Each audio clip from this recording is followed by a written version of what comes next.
Le CES 2020 de The Grand Est avec NordVPN. Salut à tous, c'est Nico, j'espère que vous allez bien. Vous savez où je suis au paradis. En fait, ici on est sur le stand de New. New, évidemment, vous connaissez si vous êtes abonné à ma chaîne. Vous savez que j'ai déjà testé le M+, que j'ai testé le NGT. Et figurez-vous que je pense que je vais bientôt tester ça. Ça, c'est la moto électrique de New. Ils viennent de l'annoncer il y a quelques jours et elle est déjà présentée ici au CES à Las Vegas dans cette édition 2020. Alors on va aller voir ce que cette moto, puisqu'elle existe en plusieurs versions, nous promet. Mais on va voir aussi qu'il y a un scooter électrique à 3 roues et ils ont même, figurez-vous, des vélos électriques. Donc New est à fond dans l'électrique et il me tarde de tester tout ça. Mais je vais vous en parler en détail maintenant.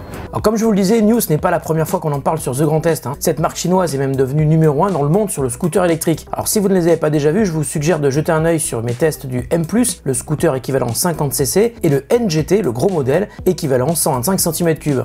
Alors au CES 2020, New a donc passé la vitesse supérieure, enfin si on peut dire, car comme vous le savez peut-être, sur les véhicules électriques, il n'y a pas de passage de vitesse. Alors on commence par celle que vous avez aperçue à mes côtés et qui sera bientôt sous mes fesses.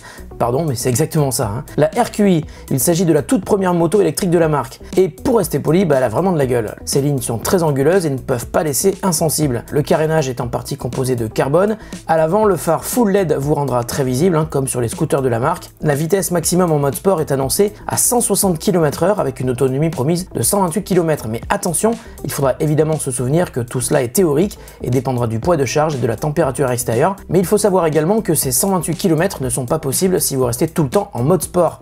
Les 128 km d'autonomie sont en effet indiqués pour une circulation à une moyenne de 48 km/h. Cela reste malgré tout super intéressant, surtout si vous faites de la ville. Comme sur le scooter NGT, il y aura 3 modes de conduite, éco, dynamique et sport. Il y aura aussi 2 batteries amovibles et il semble que le poids soit d'environ 15 kg pour chacune d'entre elles. C'est un petit peu lourd, surtout si vous portez les deux pour aller les charger chez vous, mais vous pouvez aussi brancher le scooter directement sur une prise d'alimentation électrique. D'un point de vue spec, le RQi est doté d'un moteur de 30 kW en position centrale, d'un mono-amortisseur central réglable pour raffermir ou non l'amortissement et d'une transmission par chaîne qui devrait lui assurer une meilleure longévité qu'une courroie. Mais cette RQi nous réserve aussi quelques surprises étonnantes. Elle sera dotée d'une connectivité 5G pour pouvoir être géolocalisée depuis l'application mobile, avec également, et comme sur les autres scooters de la marque, une indication donnée par le GPS intégré. Elle est aussi dotée d'une connectivité Bluetooth pour connecter votre smartphone, de phares adaptatifs et de l'ABS. Et enfin, dernière surprise, la RQi est équipée d'une caméra frontale qui servira donc de dashcam intégrée. Après avoir discuté avec l'équipe de New sur place, la RQi devrait être dispo en version équivalent 125 et 400cc. Les prix devraient commencer aux alentours de 6 500 € et la sortie est normalement prévue pour le printemps 2021.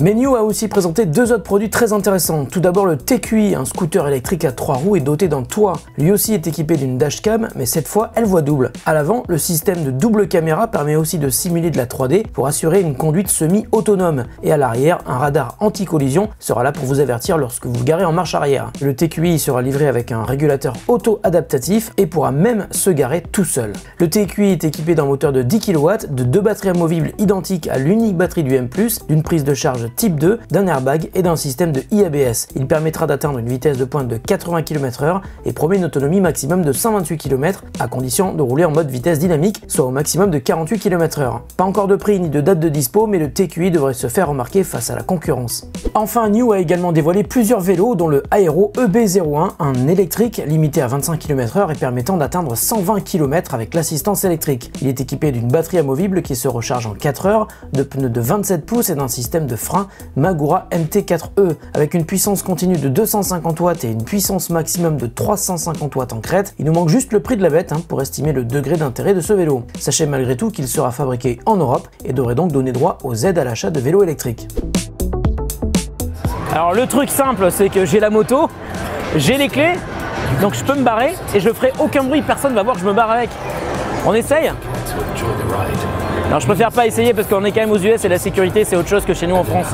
Bon allez, merci d'avoir suivi cette vidéo, on se retrouve très bientôt pour une autre vidéo sur The Grand Est. Salut!